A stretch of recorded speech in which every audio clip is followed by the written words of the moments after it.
Blessed be Jesus Christ, true God and true man. Blessed be the name of Jesus. Blessed be his most sacred heart. When I go to Mass, it's the one place where I cannot trust my eyes.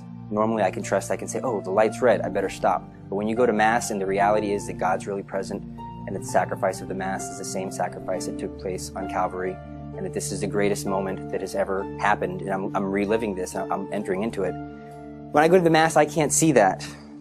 He's there in his humble disguise, and it's up to us to show that God's present, because he's absolutely as small as possible.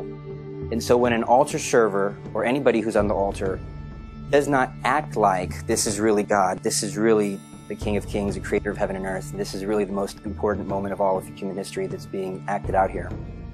If he's acting like he doesn't want to be there, if he's acting like he doesn't know what's going on, that's a distraction for me, and that's subtly telling me that it's not true, that this isn't the most important thing that's happening on earth.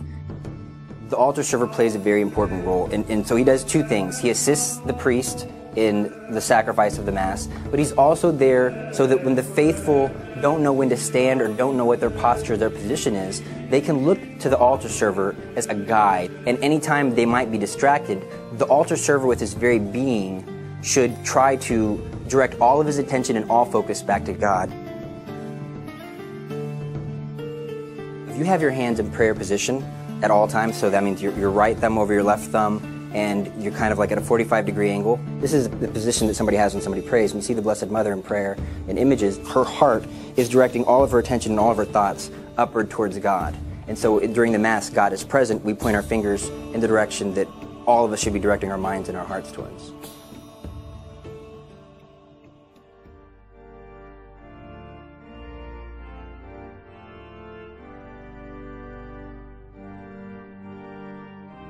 Because you're on the altar and you're so intimately involved with the sacrifice that's taking place, it's important that from head to toe, you're dressed reverently and you're dressed respectfully. You should come with black dress pants and black dress shoes, helping to show with every fiber of your being, every fiber of your person, that what's taking place is something that is grave and serious and deserves utmost dignity.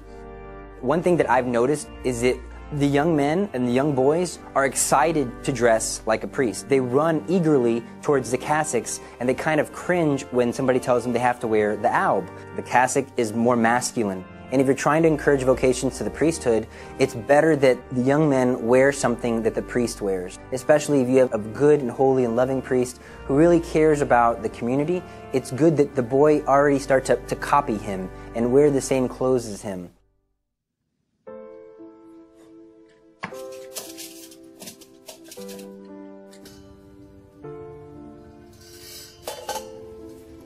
Our body impacts our dispositions, and so all of these outward externals that I mentioned first, they impact our hearts. The goal from having your hands in prayer position, the goal from having your eyes where they should be, the goal from wearing nice dressy clothes that are clean and well kept, the goal is so that your heart can be in the right place.